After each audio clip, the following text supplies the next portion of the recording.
Now, as we start the week together, I'd like to give you something to worry about. Actually, no, I don't want to do that. No, don't worry, don't switch off just yet. What I mean is, I want us to face honestly a bunch of things that people have said to me in recent weeks that they're worried about. You may not be worried about any of them, in which case, don't worry about being worried or not worried. On the other hand, some of them might be you, in which case, good, we'll address some of those things. The last thing I want is to add to people's worry, but I do want us as Christians to think about a society which is increasingly anxious. And I want us to think about what we could do, not just to keep our own anxiety levels low, our own worrying to a minimum, but also think about the people around us. Because our ability to help people with their anxiety and stress is clearly a kingdom activity, something God smiles on. It's an important practical thing we can do. Here in the UK, we're into our third lockdown, and it's created a lot of fear, anxiety and worry. Indeed, people seem to be handling it worse this time than either of the other two lockdowns, partly because in the first lockdown, which was stricter, it was spring and the weather was actually amazing. Now we're in the middle of a wet, miserable winter and people can't go out, even if they wanted to, or they can, but they get wet and cold, and there's just a general winter malaise about so many people. So I think it's worse for many people this time round. So don't let me add to your worries, but on the other hand, let's face realistically the state our society's in. And let's reflect on some verses in the book of Philippians, Paul's letter to the Philippians, and two verses which, if you've been a Christian for any length of time, you'll have heard lots before. But I'm going to read it from the Message translation of the Bible, the excellent work that Eugene Peterson did in trying to write a kind of paraphrase to help us get under the skin of the pages of the New Testament. It's particularly important, this, because when you've been a Christian for years and years, the familiar words bring comfort, but they sometimes obscure their impact because they're so familiar. You know the old saying, familiarity breeds contempt. Well, there's a danger of that with the Bible. It becomes something we just know so well. So I found these words, a translation and interpretation of Philippians 4, verses 6 and 7, encouraging, because I hope you'll find it the same way. So this is it, beginning at verse 6. Don't fret or worry. Instead of worrying, pray. Let your petitions and praises shape your worries into prayers. I quite like that phrase, actually. Let these prayers and petitions shape your worries into prayers.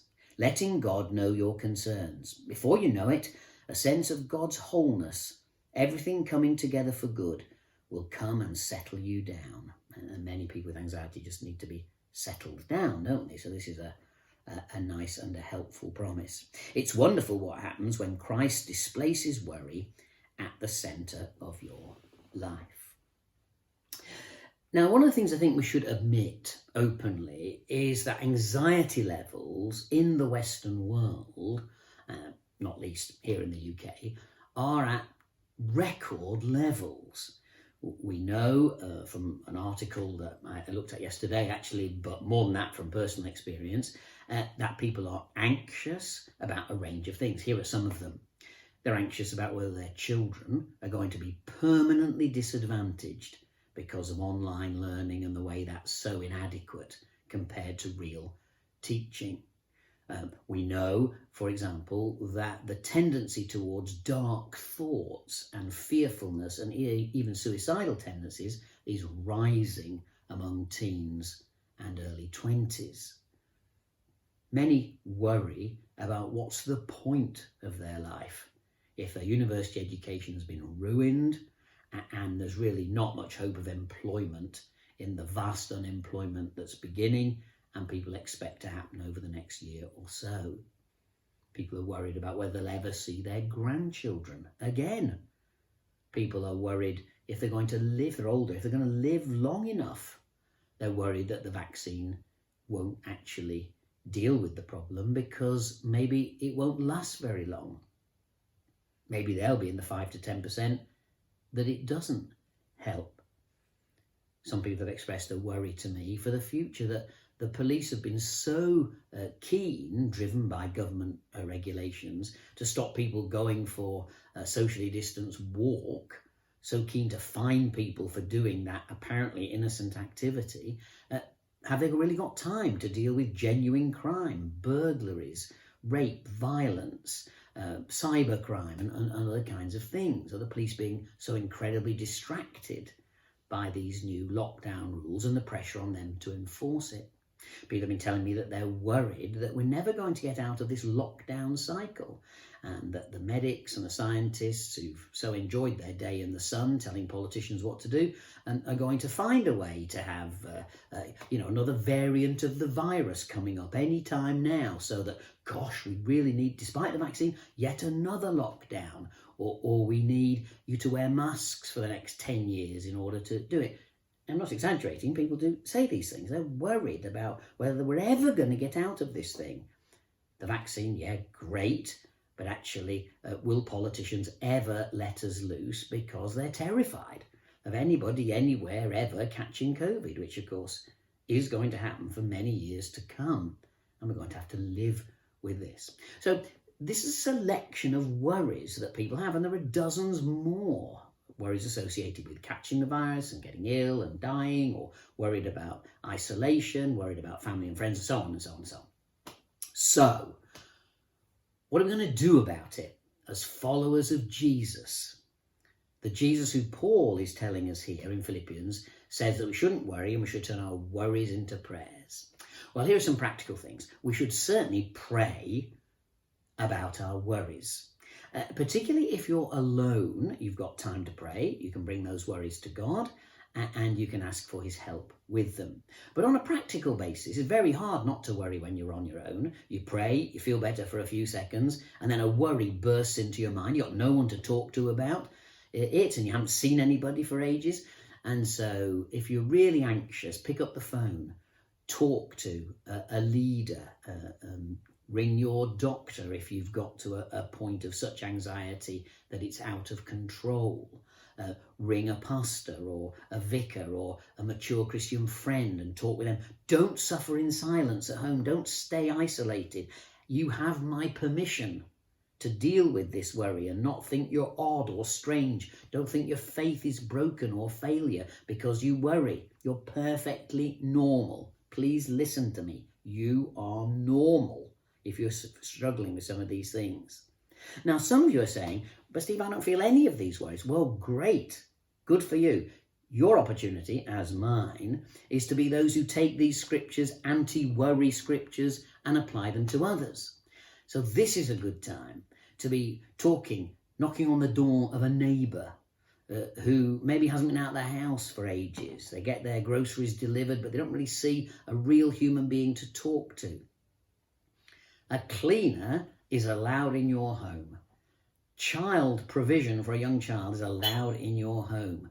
Charities are allowed to do their work. Pastors are key workers. They're allowed to offer pastoral care. In fact, we need to be offering that care to lonely people, because if we don't, we're storing up a massive mental health tsunami for the future. So knock on a neighbour's door, call them, visit them, find a way to be out and about in the community. Look out for people who are standing in the queue at the coffee shop as they serve from the window, as you go and pick a takeaway up from a pub or a restaurant. There are people there, that's their only outing of the week. They're desperate for a smile and a nod from somebody. You can do that in a respectful and socially distanced way. Christians, speak out. Just the sheer word of a greeting or an encouragement can help people feel sane and drive the worry back. Look out for those who are vulnerable. And by the way, look out for those who don't appear at all vulnerable, who seem to have it all together. They've got a nice family and friends, and they seem totally together.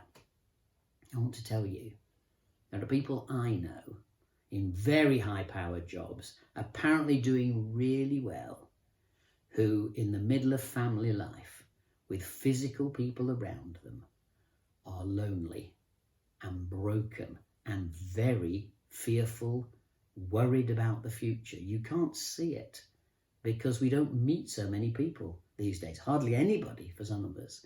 So look out for the people you think are strong, because behind the curtains of their eyes, a worry is developing and growing potentially. You can't see it yet, but before it becomes a full-blown crisis emotionally and mentally, be proactive in helping people deal with the little worries so they don't become bigger and overwhelming.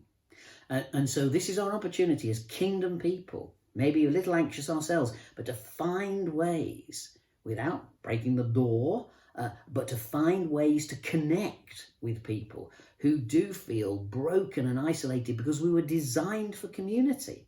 And one of the things that stops people worrying is other people who can reassure them, people who've been through the experience, people who know about it.